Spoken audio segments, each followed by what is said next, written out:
Je crois que les étudiants présentement au doctorat ou au postdoc vont être appelés à obtenir des postes de gestion surtout.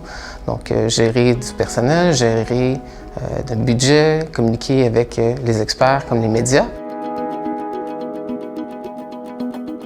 Les étudiants, dans le cadre de la réalisation de leur thèse de doctorat, vont développer des compétences qui sont dites disciplinaires.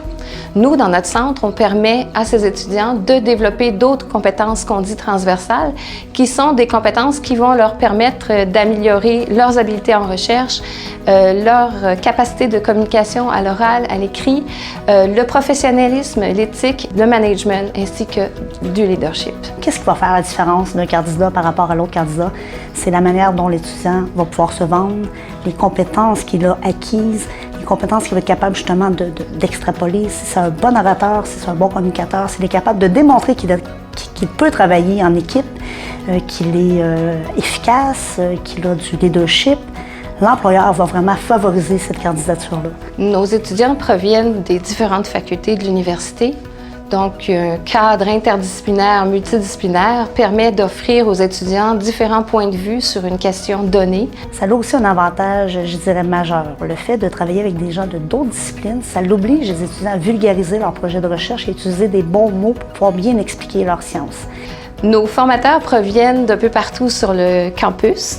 D'une part, ce sont des professeurs et chargés de cours des différentes facultés, mais aussi on a des experts qui proviennent de l'industrie, du gouvernement, qui viennent rencontrer les étudiants et partager leur expertise. C'est sûr, on est au doctorat, mais on ne sait pas si on travaillera en industrie, on ne sait pas si on travaillera dans une université ou alors dans un programme, même dans une ONG. Donc, le fait de voir des gens qui viennent de partout avec des compétences différentes nous permet d'avoir plus de connaissances, d'avoir une très bonne ouverture d'esprit et peut-être, pourquoi pas, être plus compétent. Les approches pédagogiques et les méthodes pédagogiques qui sont utilisées dans nos formations sont, je dirais, plutôt innovantes.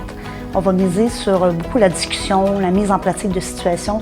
Parfois même, c'était un peu de jeu de rôle, en fait, où est-ce qu'on se mettait dans la peau d'un inventeur ou d'un avocat. On essaie de sortir des recettes qui sont toutes faites. Oui, on va aborder la théorie, mais on va vraiment la pratiquer. Les étudiants qui suivent nos formations ont un impact certain sur comment ils agissent en laboratoire ou lorsqu'ils réalisent leur thèse de doctorat. Les professeurs ou les directeurs dont les étudiants ont participé à nos activités sont fortement impressionnés par le rendement de leurs étudiants. Pour la confiance en soi, c'est déjà aussi quelque chose qui est important. Parfois, on a des choses enfuies en nous, on ne sait pas qu'on les a.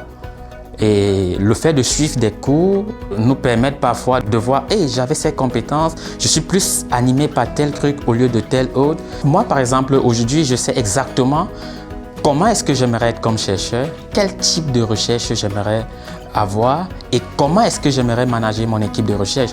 Là, ce sont des connaissances qui, moi, me seront utiles après dans ma future carrière.